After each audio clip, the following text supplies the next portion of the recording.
Christian Moore, my man, CMO, otherwise known as. Thank you for coming on, man. It's a pleasure to have you. How are you? Good, man. How are you guys? Man, we're just glad to be here, brother. We're gonna start this thing off just a little meet and greet, some icebreakers. You got the AirPods in, you got the music going. What's your favorite song right now? It got to be my Wallow song, "Never Hating" by Lil Baby. Uh, I'm a huge Lil Baby fan. Been that way since I was a kid. So since he came out, um, yeah, got to be Lil Baby. I feel it. I feel it. When your And walk up just song started playing, both of my girls started dancing. I'm like, well, wait, hold and on. check this, Randy. You know, with Daniel not here yet, we had to pre-record that intro. Guess what song we used? You better believe it. We on point. So I'm Already talking. know. You already know, man. Already. Look, CMO, we're gonna go to a little bit harder one now though. What's your favorite baseball movie of all time? Bad News Bears. A new answer. A new answer, and I love it. Bad News Bears. All So right, growing look. up. Hold on, So wow. yeah. I was gonna say, were Let you me a yeah. bad So let kid? me Yeah, were let you a me bad explain kid? Hold on. No. So growing up, it's funny. So I played on this team, and it was kind of like at first we had oh man. Damn. All Damn, right. he was still good too. He didn't know he was. Come back in, CMO. All right, he'll come back in.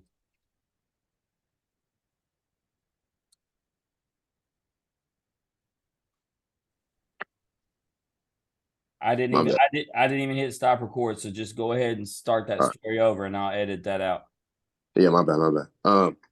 So I grew up on this team, and we weren't very good at first. And my dad told me to watch this movie. So me and him watched it. I was young. I was probably like 7 or 8.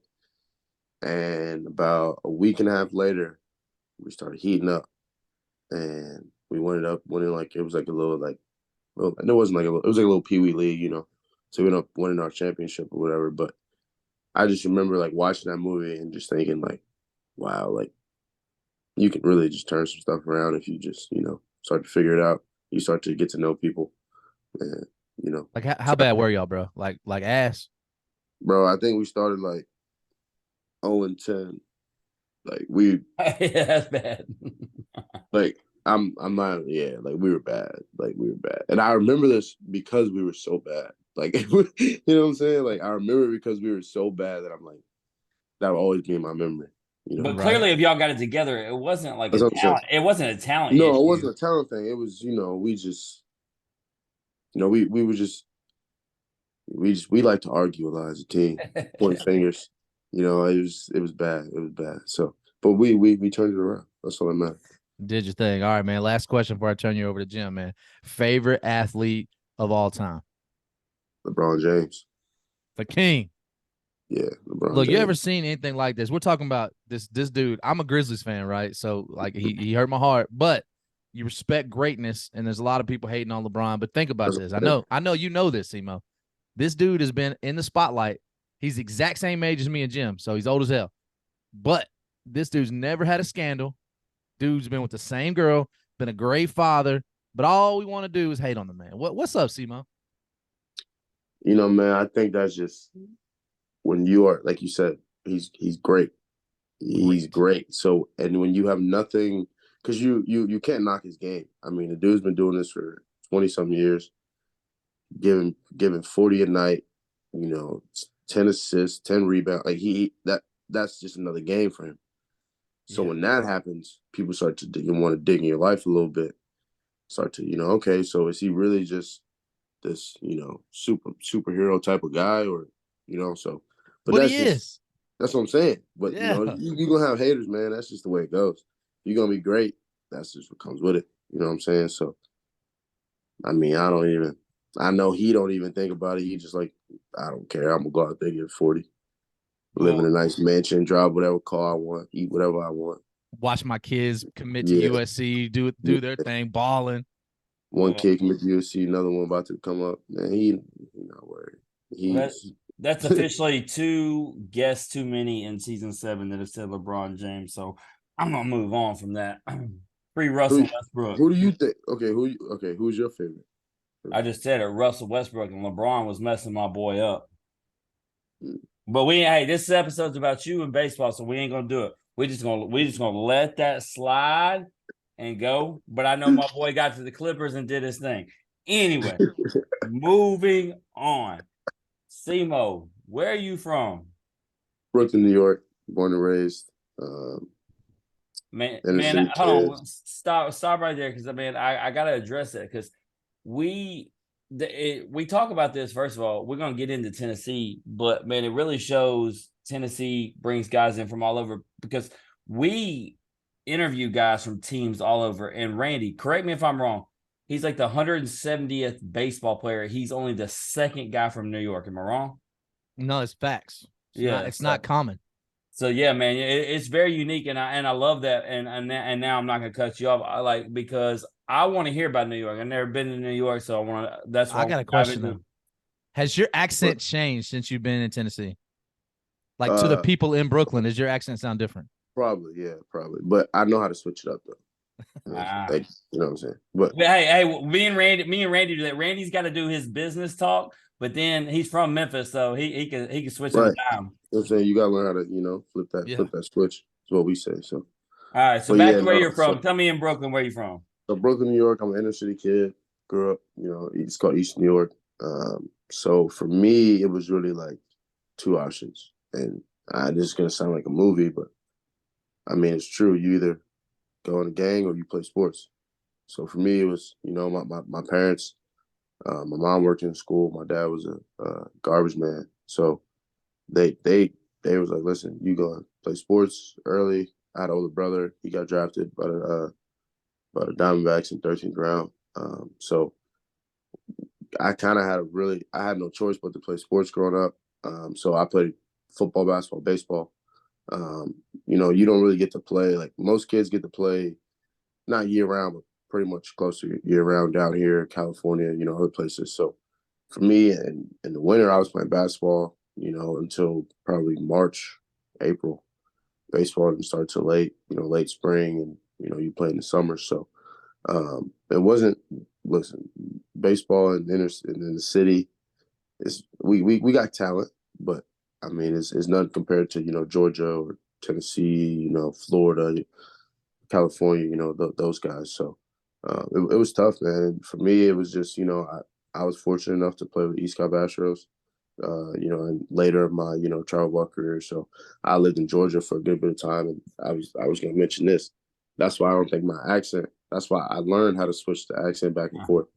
Because I was in Georgia for a good bit of time. I went to school in Tennessee, Chattanooga, for a year. So I was kind of around, the country folk, people like to say. So I kind of learned how to, yes, ma'am, no, sir, stuff like that. Because up there, we don't do that.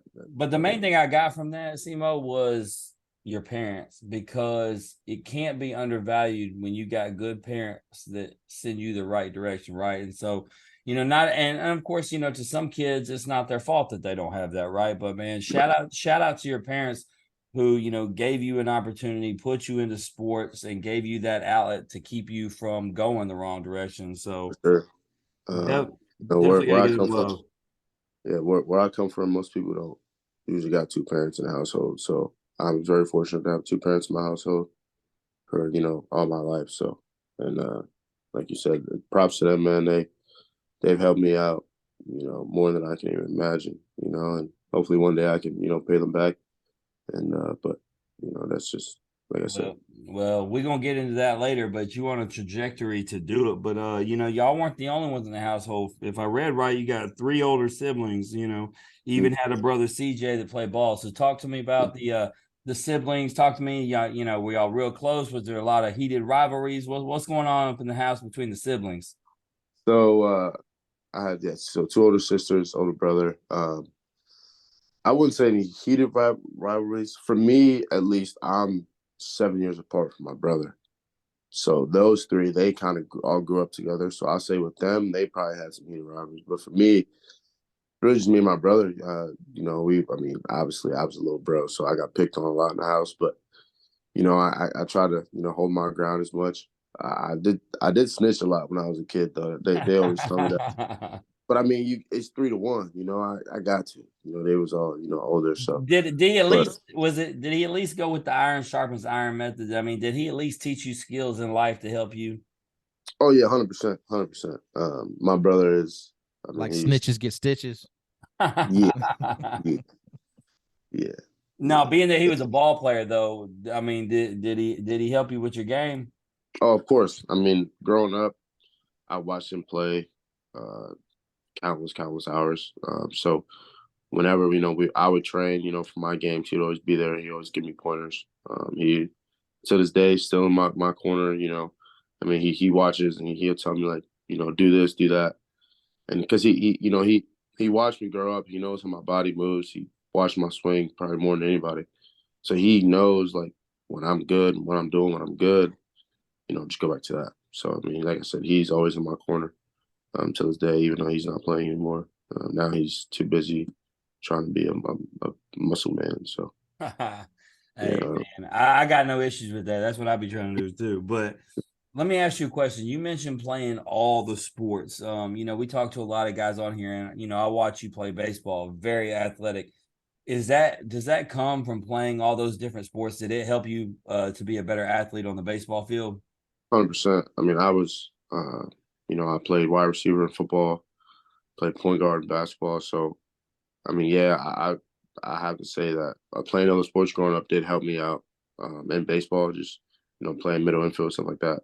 But that's why some parents don't want to make like some parents don't let their kids play multiple sports, and I'm like, man, I don't that it made me it made me learn how to use my body, understand my body, and I think that's as a being an athlete, especially D1 athlete, you got to learn your body, you got to know your body, how your body moves. So they just taught me that, which was huge. Like I said, playing middle infield. So Yeah, we have a lot of guys who are baseball players that played football too. Some say they played basketball but weren't very good. Were you actually pretty solid at basketball?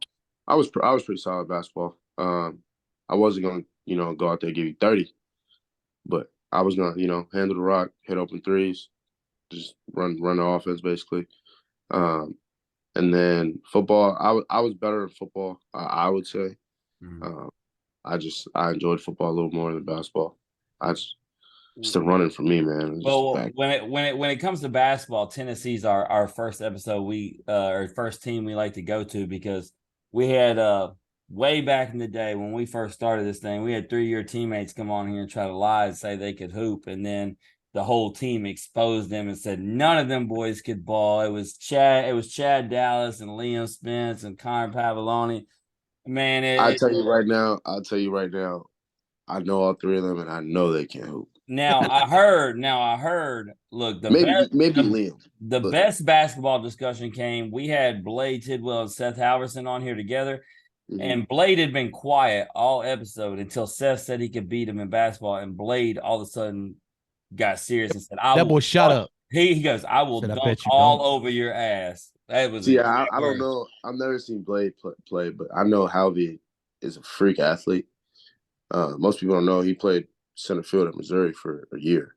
So Oh I yeah. mean, he's a freak athlete. Now he throws 101 whatever. But so he'll be out there center tracking down balls, robbing home runs. So and I've seen him hoop before. I mean, he's pretty good. Chase Burns is also sneaky good too. What I hate is Sneaky. y'all can't like I want to get like a pickup game going, but obviously y'all's got baseball careers to Yeah, take care of, I man. mean, Because I'd like to see it. every now and then we'll go play a game of basketball. Just 5v5 up and down, but it's rare.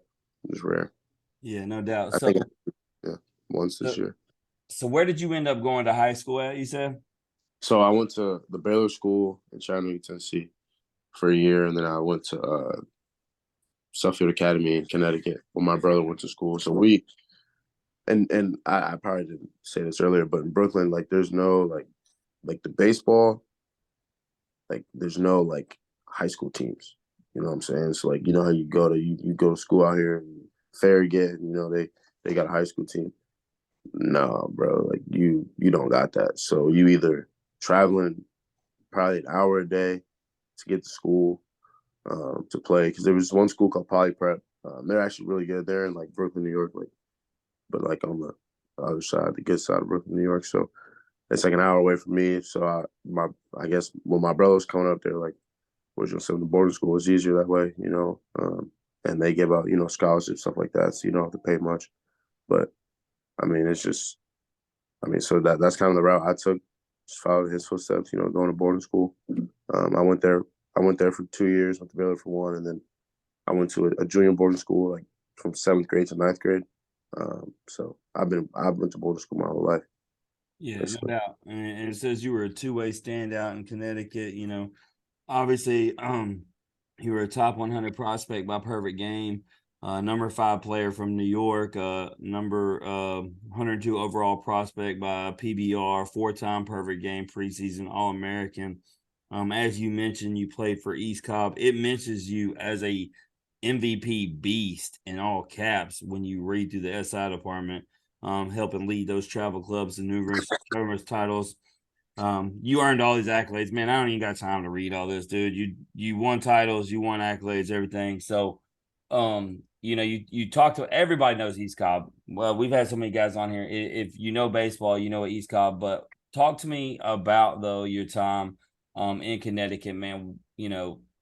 Favorite moment, what you learned there. Give it to me.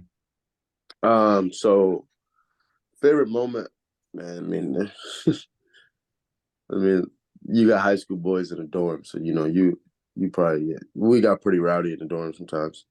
But as far as like baseball wise, you know, it was the first time for me, like, you know, 'cause when you come up, like, I don't know, but like high school, you know, there's not really scouts there your junior year. So for me, my senior year when there was scouts there, you know, I kind of learned how to, you know, manage like how to do pregame, you know, BP, certain stuff like that.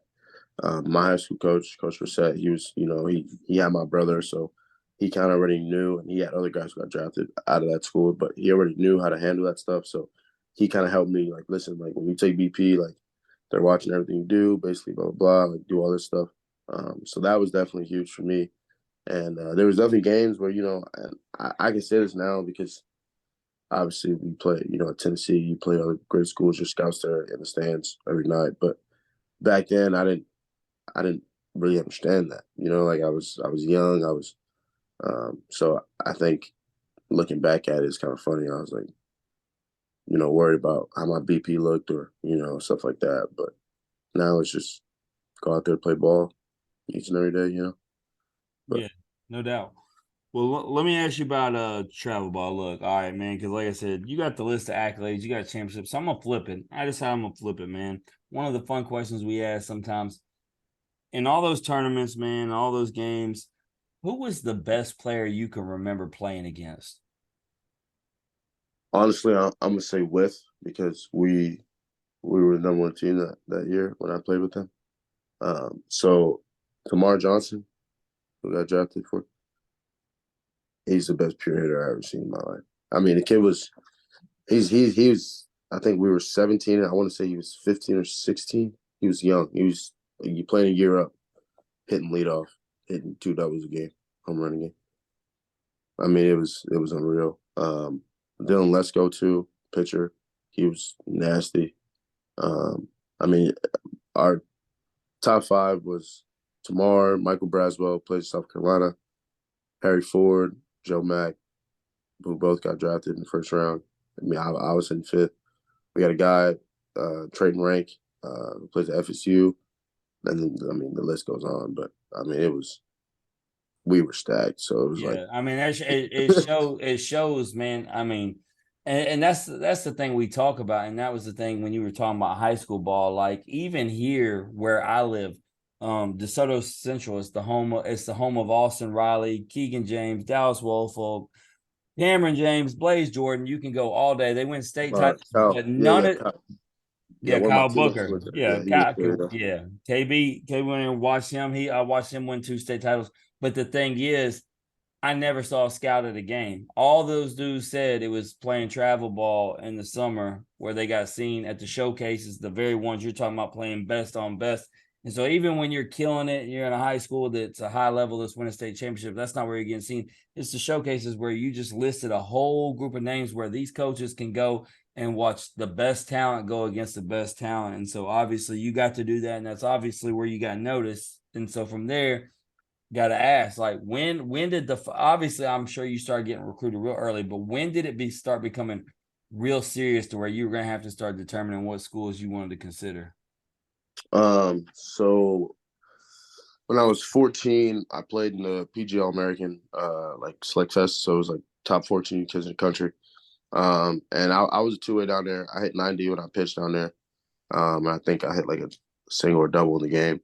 And that's kind of when schools started blowing me up. Like before that, I really hadn't thought about college. Like I was just like, I'm playing baseball, like I'm having fun. And I got the invite. I did all that. And that's when I was like, all right, well, I've seen kids in my class, like, you know, commit early, like it was early at the time, but like commit, you know, when they were 14.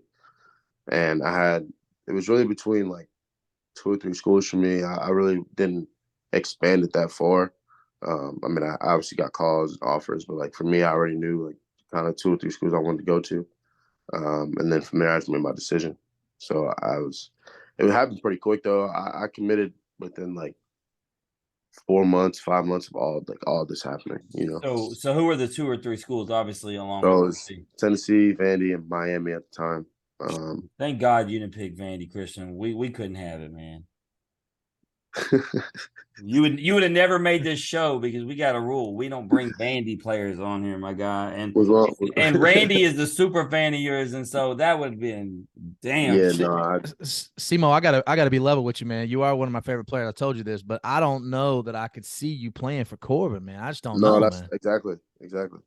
And Christian exactly. Scott came on here and told the same thing. He was going to Vandy almost 100% surefire. I'm so yeah. I love both you guys. I'm glad y'all did not make that move. Yeah, Scott's my roommate. We talk about that. So let me ask you a question before I ask you why Tennessee. You know, you talked about the decisions kids make early. You know, we don't got to go deep dive into it, but man, do you like the new rule that's put in place that now these dudes are making decisions later? There's a new rule. I didn't even know there was a new rule. What's the new rule? Randy, how does it go exactly? They got to be. Do they got to be the summer? Yeah, before your junior season is when that's first you can commit. So. Oh wow. No more committing at 13, 14 years old. I mean, honestly, that would be fun because if you think about it, like now you can go on like visits, right? As much as you want. Free vacation, Simo. Yeah, I mean, you can. Now it'll be like more because isn't football like that, or can football commit whatever? Yeah. That's pretty much now the standard across the board, pretty much. Yeah. So, I mean, that's cool. I mean, I be seeing all those football players posting all they, you know, visits, stuff like that when I was growing up. I thought that was, you know, cool. But check this out though, Simo. You see dudes now that like commit and then still take visits. Like, I'm committed to Tennessee, got a little soft something, but let me go ahead and go down here to Florida State, Miami. That's what I was saying, Randy. I start picking California schools, even though I have no intentions of going out there just so I can get a trip to Cali. Just give me, but you also got to understand this too. Like, what if you commit to Tennessee or I'm just saying any school, you commit to Alabama and, you know, NIL now in high school in certain states, like California, you can make NIL money in high school, I'm pretty sure. Like, you can do it now in Tennessee. This was the first year. So, like, I mean, you can, in high school, man, like that's crazy. So it's like, yeah, why not explore my options? Who might, you know, give me the most NIL money? What place? So at the end of the day, like a lot of these people, like you play a sport, you love it, but you want, you know, the money comes with it. You know what I'm saying? So I think NIL is amazing for college, and I think it just got even more amazing for high schools. Yeah, absolutely. It's about to be ridiculous. So my last question, I'll turn you over to Randy. Obviously, it seemed like you were kind of leaning that way. You obviously mentioned it was down to 3, but man, just hearing you talk about it seemed like Tennessee was the spot. So ultimately, what was the nail in the coffin that made you decide to go to Tennessee? So I remember, so I'll start with this. I remember playing all the time and seeing the power tee, like what he has on his hat, the orange power tee. So like I kind of knew who Tennessee was. You ever seen the movie The Blind Side? Obviously. Of course. So growing up, it takes place in Memphis, my guy. Yeah. So growing up, you watch that movie, you whatever, and Tennessee was like one of the schools. So Tennessee was always like just I've seen it before, I knew it, whatever. So I talked to Coach Elander I remember I talked to him every Tuesday at like 7:00. He was the only coach that called me consistently. Coach V, same thing. I talk to them all the time, man. And it was like I felt like they they just showed me that they, were interested in me, and they wanted me, and I guess at the time, I was just like, it's nice to feel wanted by SEC school, and I can say that about the other schools too, but I feel like something with Tennessee just felt different. You kind of, like, when you talk to a coach or like someone, you're like, okay, like I can either vibe with him or I can't, and some people you can vibe with, some people you can't. And I feel like I vibe with Coach Elander, Coach V, and kind of how they had the program running. They told me, before, they told me kind of what their plan was in the future, to like rebuild the program. And I mean, you can see now that obviously happened, but Speaking of vibing, I'm gonna address something, Randy. Not vibing. Ironically, we got SEMO on this episode, and JJ January, the umpire that threw SEMO out, just messaged me and told me he had my tickets for Hoover. The irony of all times, he texts me while we interviewing SEMO. I know how you feel about him, Randy. I don't gotta ask SEMO, but that's pretty funny when you look at it. I was there. I seen it. I seen it. But listen, Simo, we're gonna keep it a buck here. Obviously, the question was going to be about culture shock, but obviously, going to boarding school, you traveled a lot with ball and everything like that. But what was the culture shock for you growing up, coming from the Bronx up north, coming down south? Was there a culture shock for you, or did you just was it a seamless transition for you? No, I think it was seamless. I mean, like you said, when I played so much, like away, stuff like that, you got to learn how to adapt to certain things, certain people. So I just think for me, it was just, another thing another checkpoint I had to do, come here, and meet my new teammates and meet the coaching staff for the first time, when you first come here as a freshman, whatever. But I think the biggest culture shock for me was in the weight room. Now, I don't know if y'all know Coach Q. Oh, yeah. Well, we're aware of him. Yeah. He don't play. For me, I never really lifted a lot in high school, which is people always say, like, bro, like, how? I never lifted in high school. I literally did all body weight stuff.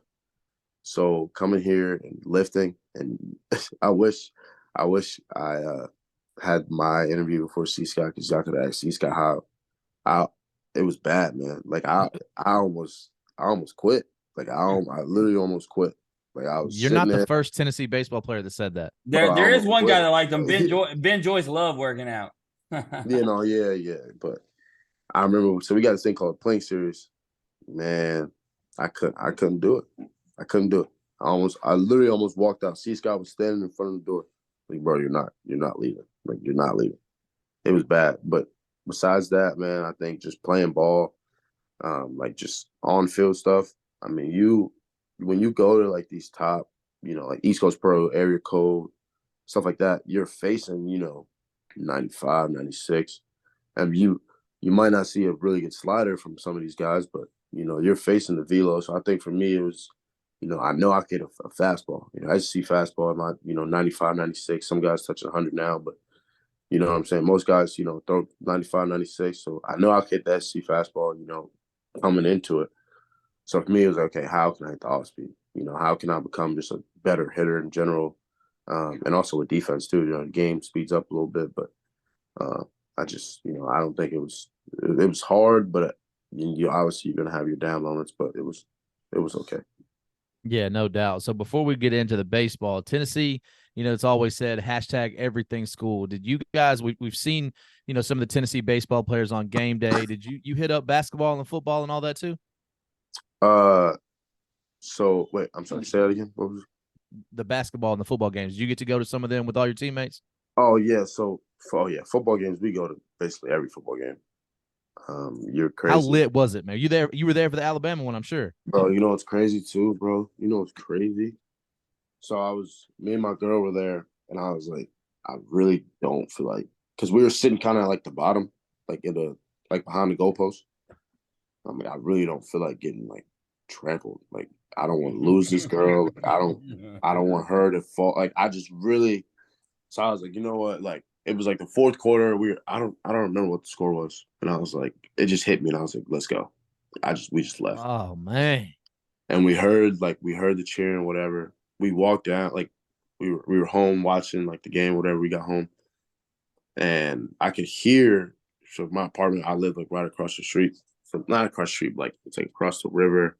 You can see the stadium basically, Yeah. and um, I could hear people just. It was like a roar. It was the craziest thing. It was crazy because I wanted to hear it. I opened the windows, just a roar, and yeah, no, it was. But basketball games, we went to a couple basketball games this year. We threw towels one game, like during like a timeout, whatever. Um, but yeah, no, it was pretty fun. Tennessee fan base, every sport really is crazy. So if you go here and you got a ticket to a game, you have to go because you got to experience it. No, yeah, you do. Look, we've asked a lot of Tennessee players this before, but Coach V, man, he be like on the sidelines of the basketball and football like a superstar, man. He is a Like superstar. superstar, He man. is a It's not superstar. many baseball coaches that across the country that have the kind of star power at their conference that V. Exactly. Am I just saying that because I'm biased? No, he is a superstar. I don't know. Listen, I don't know if other programs coaches have that same type of walk to him or they have those type of privileges, but V is a superstar in Knoxville. What he did, and a short amount of time, I feel like to Yeah, this program, people love it, and yeah, if you do that, people gonna love you. And true. you talk about some females in Knoxville having a little crush on him. Yeah, that's true too, man. That's more than Knoxville, man. That's Yeah, why I that's didn't. what When you saw me up in Knoxville, I didn't have my wife with me. You see, Mo, you know what I'm I'm saying? Couldn't saying. risk it, man. Yeah. So when you got that too, I mean, yeah, you gonna get a little perks, So I don't know. I don't know. Man, so let's get into it a little bit, man. So let's talk about this. The fresh batting. Let's get into batting averages. Let's get into some numbers, man. Batting average 305, 10 home runs, 36 RBIs, 30 runs. So as solid as a freshman season as you can have last year, right? How did those numbers stack up to what you personally expected at coming into your freshman year? Honestly, I didn't have like a goal or anything. I didn't really. I wanted to see kind of what it was like to play in the SEC. And I didn't know I was gonna honestly get to play that much. You look down the line of that team last year, and anyone can go out there and go 3 for 3, 4 for 4. So for me, it wasn't like I was like, when I get my chance, because we kind of preach that here when you get your chance, capitalize an opportunity, whatever you know what I'm saying? Like every program is. And I think that's just, when I had that, I just had that mindset from fall to end of season. I never thought that I was like a starter. Like I had 100 and some at bats. I split time, with 3 different guys. So for me, it wasn't like, oh, like I'm a starter. It was just like when he put my name on that lineup, I'm gonna go out there and try to win this game, do Showtime. the best I can. You know what I'm saying? So I just always stayed ready. I had a lot of pinch hit opportunities too. That's kind of helped me too. So just always staying ready, man, and staying in the game. It's hard coming off the bench. I'm not gonna lie, it's hard coming off the bench. It's hard to stay in the game, when it's cold or 100 degrees outside. So I think that definitely helps too. But also, you play in the SEC, so you have no choice but to stay in the game because it's a good game majority of the time. No doubt. You talked about kind of the role you played and who you played behind. So you play an intricate role on that team. You talked about the guys, but let's just name some of the names, right? We're talking the Trey Lipscombs, the Joel Ortegas, the Lipschitz, the Drew Gilberts, the Evan Russells, Jordan Beck. I mean, you name it. I could go down this line over and over and over again. But what was it like playing with that much leadership and talent about guys that had waited their turn too? I mean, you mentioned guys, and those guys been in the program for so long that like when you come in as a freshman, like my freshman class, it was like you either get on board or you don't, and you had to get on board. So um, everyone had a role. You had Drew. He was kind of our fire guy. If we needed a run, something like that, he was our fire guy. You got Russell, who was kind of like, I call him uncle, but he was kind of like the uncle of the team. Like he's just like the older dude who, if you not having a good game, he'll talk to you. Something, you know what I'm saying? Like he always was there for like comfort and like just to be that guy that smiles sometimes you need it. Same thing with Luke.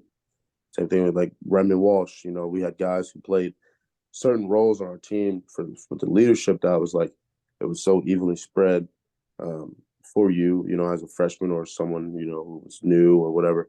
And I think that they taught me a lot on and off the field. But we're talking about on the field, yeah, they taught me a lot. You know, I've never sat a pitch in my life before college. I didn't even know what that was. I was like, you know, I'm gonna go up there and swing at a fastball.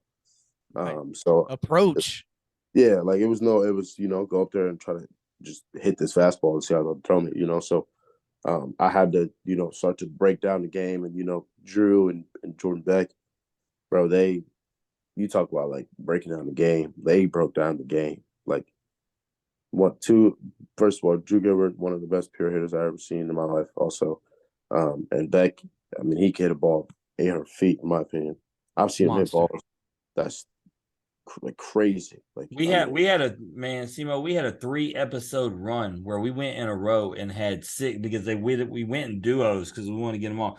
We had 6 straight Tennessee guests, took a week off, and then Tony V came on here. We had nothing but Tennessee baseball. I loved it. About.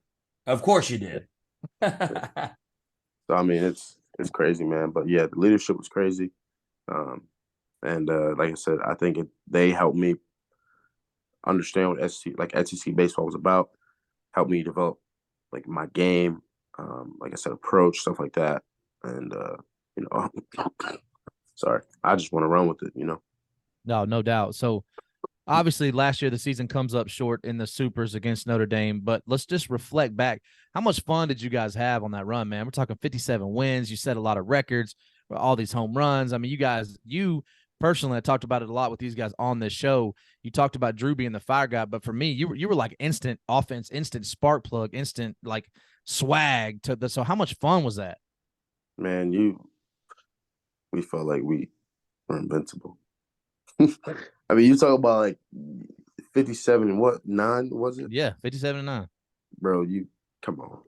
And that was the thing, Simo. But before LSU started to struggle, because that's my squad. Me and Randy, I had to battle against my own fan base because they were like, "This LSU team's a lot like Tennessee last year," and I'm like, "No, the hell they ain't. Not even close." I said, "Tennessee last year is never been duplicated. Might never be duplicated." No,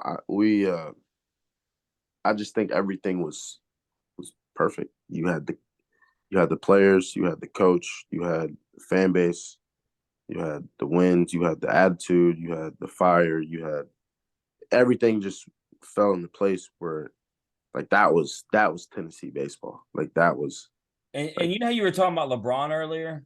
yeah. It I know it may seem like a stretch because LeBron over a 20-year span, but I felt like the hate Tennessee was getting is the same reason for LeBron because y'all were just that good. Greatness. You know what I'm saying? Like we were just, and you could go down the list. Like we were just all, you know what I'm saying? Like it was crazy, man. And you know, you walked around campus a little different. You know, you got a little more perks, you know, because you're winning. You know, so it's just like that's just how it goes, man. It was unbelievable. I mean, we don't like to. I don't like to think about last year, obviously, because it's a new year. But Yeah. sometimes you gotta sit back and be like, How I was a special. part of like that. Yeah, like I was a part of that. You know that was dope. Yeah. But listen, let's get into a little bit of this. Obviously, a lot of guys leave, and particularly in the lineup, but you, Big Blake Burke, Dickey, and others got to step in and kind of fill that role. The season starts off a little rocky. Obviously, you got some things going on with Maui, some injuries, whatever. Do you think the early struggles were just about maybe chemistry and the meshing of the teams kind of coming in together, maybe some inconsistencies with the lineup with Maui being out and all that? I'm not blaming nothing on Maui before Tennessee fans jump on me. Right. No, I just like you said, we had really 3 guys returned, 4 really guys returned back from the lineup. And you know, none of us really started, you know, so yeah, you're gonna have struggle. You got a lot of new faces, guys who came from different programs. They're trying to adjust to Tennessee. They're trying to live up to what, you know, we did last year, you know, so that's just how it is though, you know what I'm saying? I just think, yeah, like you said, the chemistry was a little off. You know, it's just baseball's a weird sport. You know, you don't. Yes, on paper we're a talented team, but the chemistry and how we play together, and you know, that's important too. And I think we knew we had the talent, but we didn't know what we needed to do to gel together. And I think now we found that. We found that gel. And obviously we're winning games now, stuff like that. It did start off a little rocky. We also started off on the road a lot of the time. Like Yeah. it was tough, and we played at LSU, Arkansas, but so it was, it It's was the tough. SEC. Yeah, it's just SEC. That's just it's the SEC. It's basically low A, high A baseball. Look, Truly. you mentioned something that really stood out to me is that you don't want to think about last year too much. And Tony V came on the show and he mentioned this to us that every single team has to have their own identity, right? So whether that's fur coats and daddy hats, whatever it is, the swag or whatever your identity is has to be each team has to stand on its own. So obviously that's something that you guys believe in too as players, right? Exactly. Every year he says that to us. I've been here for 2 years, but he said it last year, said this year. You're not last year's team.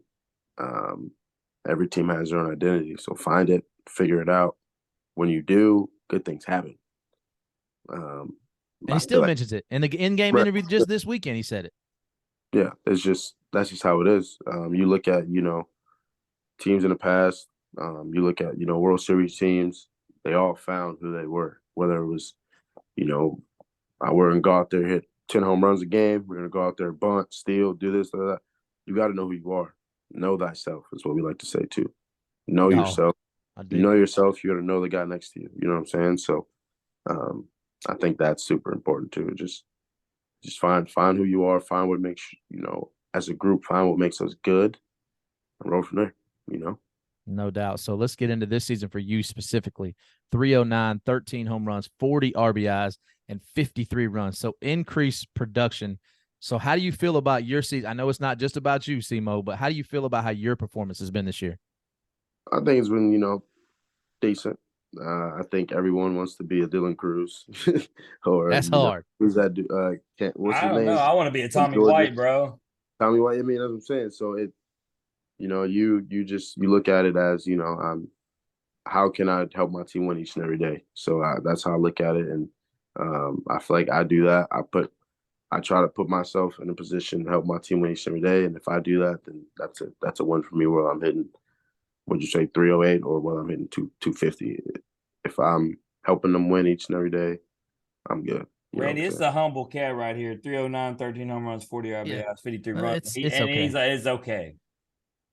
Simo, I want to ask you a question. This isn't even one of the questions I was going to ask, but when you play with guys like Trey Lipscomb, Joel Ortega, and obviously they're, the defensive prowess they're known for, just talking about the intricacies of what they do you get with those guys, not just talking about how to be a player at Tennessee, how to be a player in the SEC, but I'm talking about down to like where to put your feet, how to field the ball, how your body's going to be like, are you getting into those details? Oh, 100%. You talk about Trey, Jarrell, we fielded all day, every day. Cortland, Luke. Bro, Cortland was so slept on. He was slept on. But he worked hard, man. He worked real hard to be, a shortstop in the SEC. When he first, I'm hearing this from, people telling me, but when he first got here, man, he wasn't at that level yet, Yeah. But he got there, man, and I think people, yes, he was slept on. He didn't play much really years before. Hit 250 with 12. Didn't really make errors or short, and he was kind of like the glue to the team almost. Like he was our shortstop. So I mean, I don't think that's, I don't know why people don't give him more praise, but yeah, going back to the defensive side, I mean, me and Jarrell played the same position. I was his backup last year, so all we would do is talk about, all right, how do you do this? What do you do? Like on a backing up the middle, what's kind of like, what do you like to do? So a lot of the stuff that I do now, I learned from Jarrell. I learned from Steenstra. I learned from Cortland. I learned from Trey. I learned from a lot of guys, because at the end of the day, if you can play short, you can play third, you can play second, you can play like they all kind of have the same movements. You know what I'm saying? The same, footwork kind of. Third is a little different because you kind of work on an X. But the footwork, going to get a ball is kind of the same. The throw is different, but the footwork's the same, especially short and second. The footwork's almost the same. Oh, you got the arm to play all of them, man. I've seen it, Simo. Appreciate it. But, I mean, it's just when you, like I said, I'm a guy, I like to ask a lot of questions, man. If we're out there on the field together and I might as well ask you how you do this, how you do that. You know what I'm saying? And especially if you're older and someone who's done this and done, has played this position or has, had success, or he didn't even have like success. I still want to know. I just ask a lot of questions. So I know, I dig it, man. My daughter's a middle infielder too, so I'm always telling her when you play up 16U showcase, ask those girls what they're doing. I mean, down to where are you putting your left foot in this read, like down to that. So I always ask that middle infield question. You know what? You met my daughter. It was the older one. Yeah. So listen, man, I'm gonna get into this, and this isn't you. I ain't projecting this on you, but on this show, we don't like Vanderbilt, man. So we're gonna talk about that series for a minute. I was there for it, saw it in person. So talk to us about going into their house last year, spanking that ass, and then this year they come into Lindsey Nelson Stadium, and you took them to the woodshed again. So Simo, talk to me for one about that rivalry, what that means, because you mentioned it. That was one of your final 3 teams. So how much does it mean to you? You talk about the rivalry. That is, I think our fans have made it a little wild. I don't know if I don't know if I remember this last year, but when we beat them at their home place, there was a sign out in left field that said, I said, like, I forgot what it was. Like, orange is Tennessee's orange, something like that. Like, basically saying Tennessee's orange. And I just remember, like, wow, like, I didn't, as a freshman, you don't really know like what a true rivalry is. You know what I'm saying? Like, like, okay, like we're in the same home state, stuff like that. But like you don't really. And I played in those games, but like I didn't really know the history behind it. This year, however, now that I'm in there every day and I play it now and everything, I understand the history behind it. And you talk about just being able to, we put it on them. We put it on them. So being able to do that, it felt pretty good. I'll just put it to you like that. It felt really, really good. And yeah. And let's say Saturday this year got a little hectic. Got a little hectic, man. And I won't ask you to talk on it, but I talked to you after the game. Always. I preach this to my kids: defend your teammates. So we'll leave it at that. We're not Marshawn Lynch. We're here so we don't get fined. Right. But I want to ask you this too. So coming off of this, get to go back home after taking a tough series loss to Georgia, take 2 out of 3 from Kentucky. Now back on the road to Columbia, South Carolina, where their backs are against the wall. But you guys have struggled a little bit on the road. Let's just keep it a buck.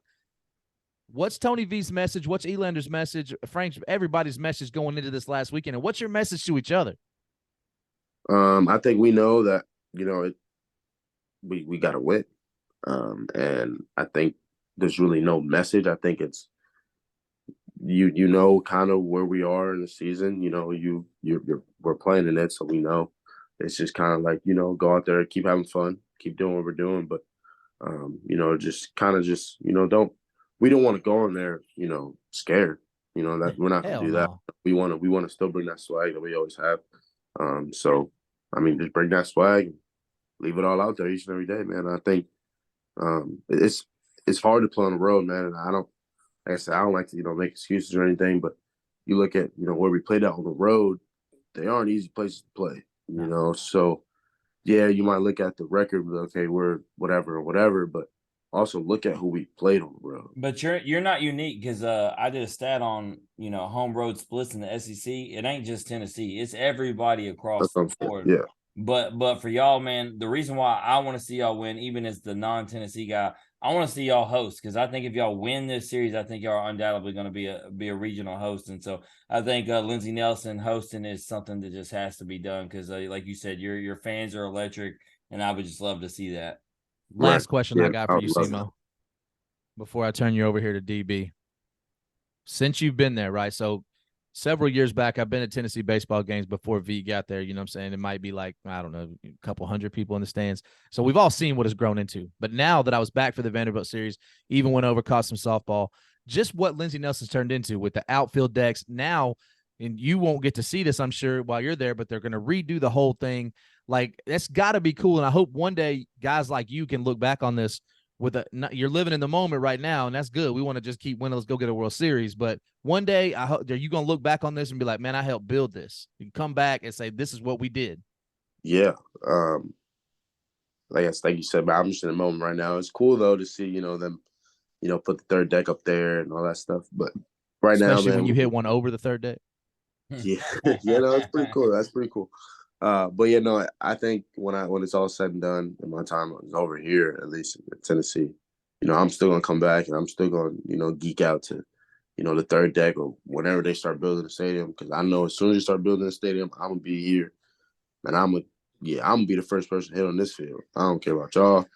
I'm gonna take the first swing on this field, and I'm gonna be the first person to hit it over wherever. So I don't know. I'm just joking, but no, man, it'll definitely be cool in a couple of years. But right now, like you said, I'm just trying to keep building, that legacy, and for people to come to Tennessee after me. I want them to have the dopest stadium in the world.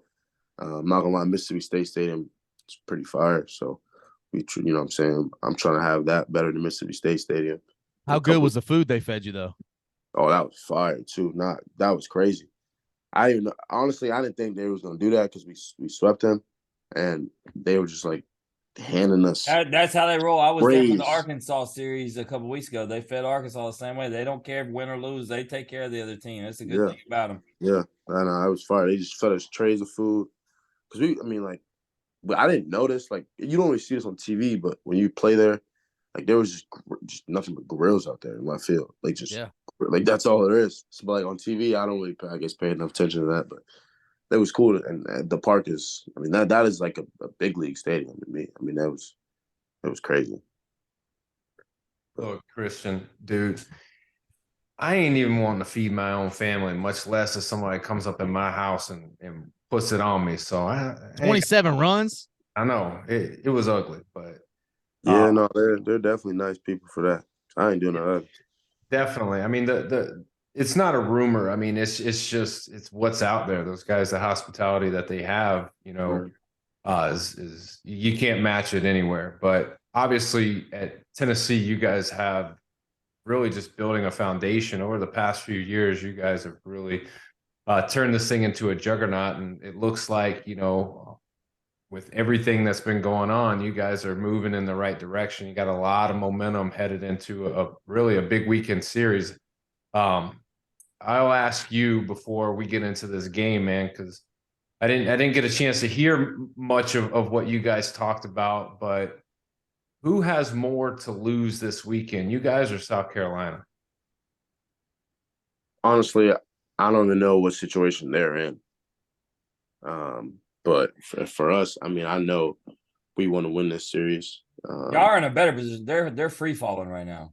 Are they? Yeah, like I'm saying, I don't even know what kind of position they're in. I don't really look at like other teams and what they're ranked or whatever. Like, we get new rankings every week. Like, it changes literally every week. So it's like I don't even got time to keep up with who's where and all that stuff. But it is a big series for us. And I know we want to go in there with a full head of steam, take care of business tomorrow, and then, go in there and do, like I said, try and go in there and take the series away. Daniel, I just had a fan ask me an interesting question on Twitter. So, Simo, for real, like, I don't know how we do it. Like, it's like we ain't special, but it's called the in off the bench effect. Every guest after they come on that next weekend, they ball out. And so when they found out you were coming on, they were like, well, Simo's going to ball out this weekend. I said, here's the thing. Ethan Petrie from South Carolina is Wednesday. So we got conflict at the dinner table because we got one at each table. I just responded to that too. Not the Monday guest, it gets it a little bit more. It's a full episode. Simo getting a little more. Hey. Oh, we good. No, yeah, I'm like I said, I'm feeling good right now. So hopefully I have a pretty good weekend. That's the beauty and the curse of SEC baseball is that you can't focus on what everyone else has to play for because everything's big. Every series matters, and you just got to go and you got to win 2 of 3. That's the ultimate goal. If you sweep, then that's just the bonus. But you want to win series, and you guys definitely want to take care of business and have some momentum going into the conference tournament. But Christian, man, enough of the baseball, man. Let's have a little fun. You down to play a game? Sure. Yeah. Right, we're gonna play a game. It's called This or That. It's the same game we played with 200 plus guests. So We're gonna throw you a couple questions. You pick one option or the other. Can't say both. Can't say neither. Just pick whatever comes to your heart. Whatever the first thing is that pops to your mind. Let's go with it, man. Be All right, decisive. let's do it. That's gonna All be right. easy. All right. You say that. You say that. We've heard that before. First question: if you could have a time machine, or if you would you teleport? Which one would it be? Teleport. Teleport. Would you teleport? Where would you go? I'll tell you this.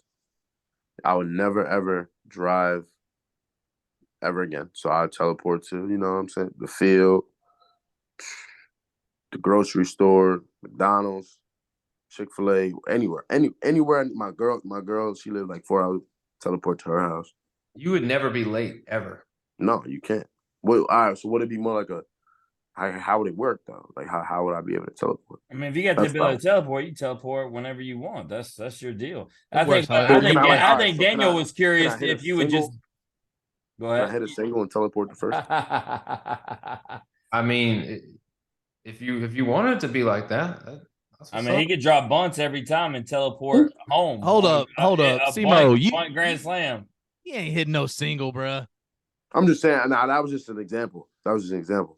He's like, I just teleport. I ain't got time for singles. Now a Yeah, double, but- like I'll leg out a double. Yeah. And- all right. If you was to go with a time machine, though, if you went with a time machine, would you go to the past or would you fast forward and go to the future?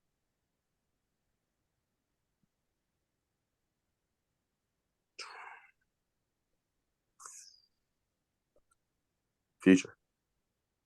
What would you want to see? When he gets drafted in the first round.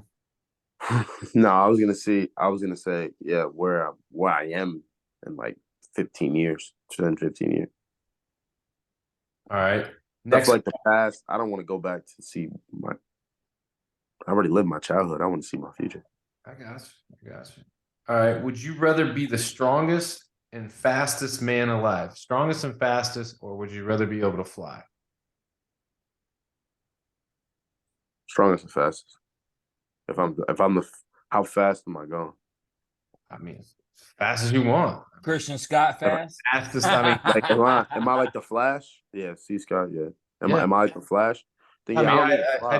think we'd have to be realistic here. I mean, the Flash is a little much. I would say, like you You said saying, fastest in the world. Yeah, Usain Bolt, man, you rolling. I mean, Nah, I'd rather fly. yeah, I think that's the right move. Jalen Hyatt against Alabama fast. You Yeah, need no, to I'd get rather touched. fly. Because I don't flying is that like it's fun. All right, now we're getting into the tough questions. All right, you can only keep one. You keeping the daddy hat or you keeping the fur coat? Fur coat. There ain't a dude that looks fresher in the fur coat than Simo. Yeah, I mean, I could put a daddy hat on you, but it ain't gonna trump the. Y'all gotta buy man. y'all gotta buy I got a shirt coming out soon. They got Hold on. I gotta put Randy on this or that because you once told Trey Lipscomb no one looked better in the fur coat. So That's because Trey. no. So now I'm putting you. I hadn't Simo seen and Trey. Simo do. Bring Trey and Simo on together. I tell Trey straight to his face. You did look best in it last year, and now Simo does. I'm just here to tell you. Appreciate that. But I'm getting a shirt with a daddy hat and fur coat, so it's gonna look sick. I just made me think about it. So y'all gotta go. I got you. Would you rather be trapped in a romantic comedy, a rom-com with your enemies, people you can't stand, or would you rather be trapped in a horror movie with your friends? So rom-com with some people you don't like, or horror movie with your Horror movie. Yeah, I think that's the way to go. Unless, so let me pose a different question. You seen Saw? That's a horror movie, right? I've never seen it. All right, Saw, like these people have to pick between people they love, like whose leg they're gonna cut off. Like that's the level Is that of type of horror? Is that type of Yeah. horror we're going? yeah. If you're willing to cut your boy's hand or arm or foot off, like, all right, But like, okay, I mean, yeah. right now, Daniel, you right- mixing it up. That's not even how that question goes. You just right messing right it now, up. right now, Christian's thinking about that dude. He's like, man, which one of my friends would I really? I'm like, I don't have. But yeah, I'll probably go first. There you go. You take one for the team, I'll man. take one for the team. All right, concert or sporting event. Let's say this is like all time like bucket list concert, all time bucket list sporting event. Which one are you choosing? Sporting event.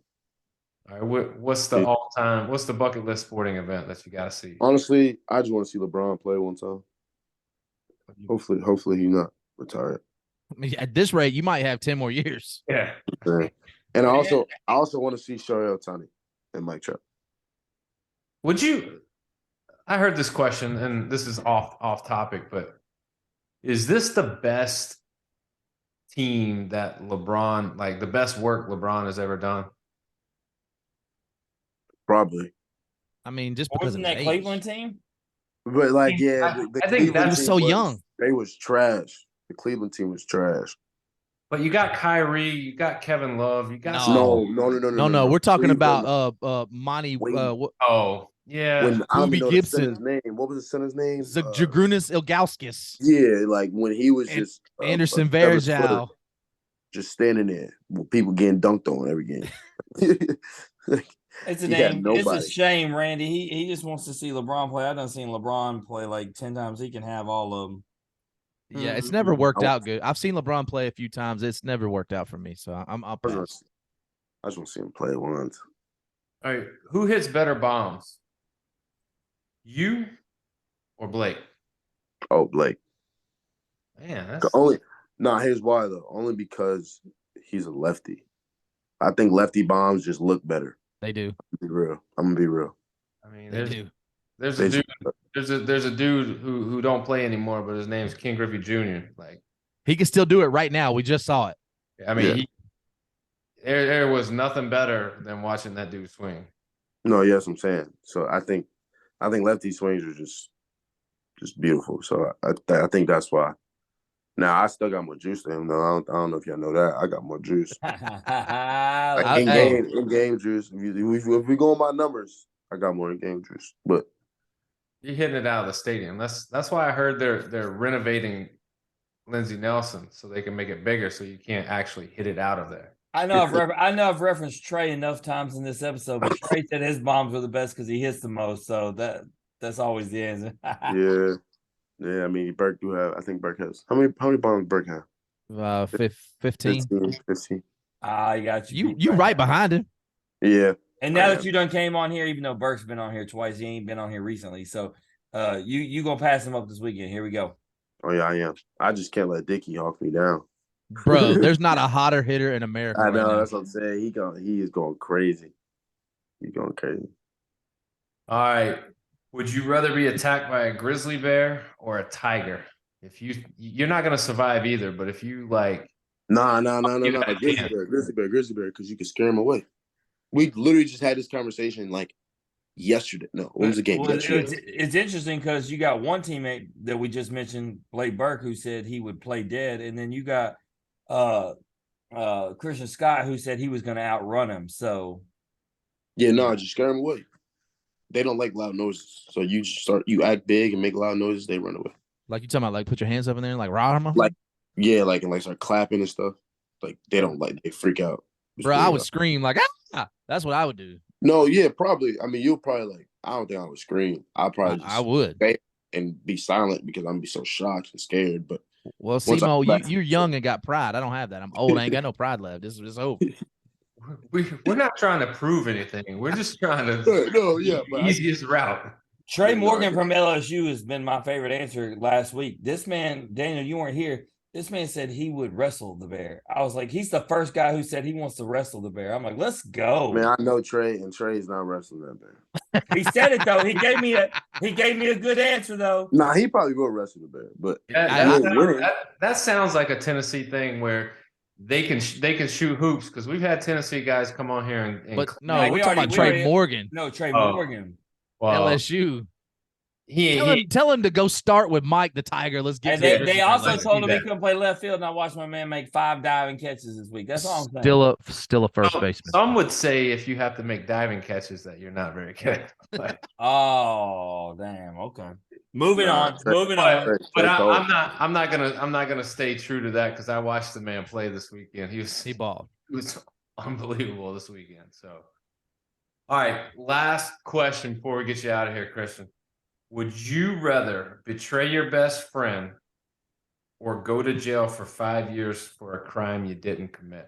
So we're talking ultimate betrayal to your best friend. You're not coming back from it. Never going to be friends. You're hanging up that friendship. Or you can go to jail for 5 years for a crime you didn't commit. What's you picking? I'm going to jail. Let me tell you something. These two dudes are my best friends, and I ain't spending 5 years, 5 months, 5 weeks, 5 days. This man said he wouldn't even come visit us. I'm not even coming into the parking lot. I wouldn't even come 5 blocks from a jail. He said he wouldn't even take the collect call, dog. Nope. That's crazy. Not at all, man. Crazy. Nah, me and my best friend, we grew up together, man. That's like my brother. We lived together. Randy, I'm snitching you out in a heartbeat, dude.